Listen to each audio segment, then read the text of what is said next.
வாழ்க்கையில எல்லாவற்றையும் பெருக செய்கிறவர், ஒன்றுமில்லாத நேரத்திலும் என்னை உயர்த்த வல்லவர்.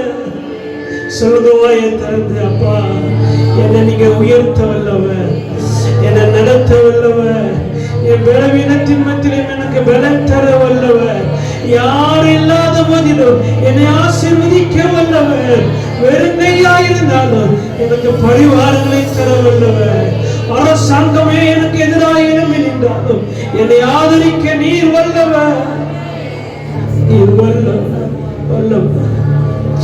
ஒவ்வொரு நாளில் அற்புதமாய் நடத்த வல்லவர்.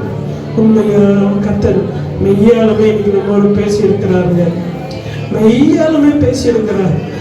உண்மையாக உலக நேரத்தை அவங்க இதயத்து மேல வச்சு சொல்ல முடியுமா? அவர் சர்வ வல்லமை உள்ள தேவன். என்னை நடத்த அவரால முடியும்.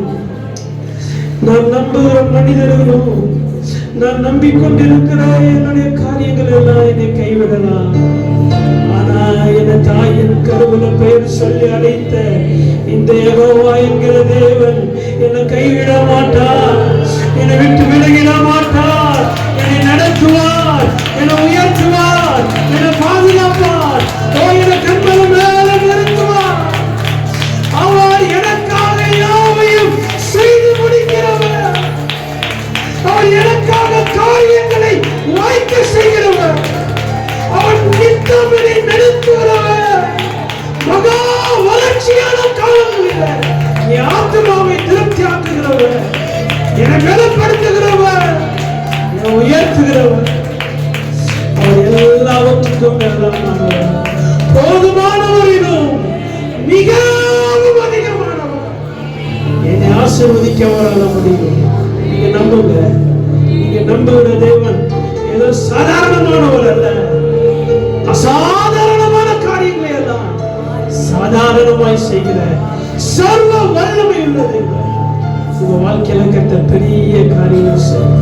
நல்ல தகப்பனே, சமூகத்துல நாங்க ஒரு சபையாக எங்களை தாழ நாங்கள் பணிகிறோம், தாழ பணிகிறோம். இந்த பரிசுத்த பாதத்துல எங்களை தாழ பணிகிறோம். நீர் எங்களோடு கூட இருக்கும் போது நாங்க பயப்படல. ஆபிரகாமின் தேவன், ஈசாக்கின் தேவன், யாக்கோபின் தேவன், யோசேப்பின் தேவன், மோசேயின் தேவன் எங்கள் தேவனாய் இருப்பதனால நன்றியோடு துதிக்கிறோம். முற்றிலுமாய் நன்மை கருத்தில் ஒப்புக் கொடுக்கிறோம். ஆசீர்வதிப்பதாக, ஆசீர்வதிப்பதாக.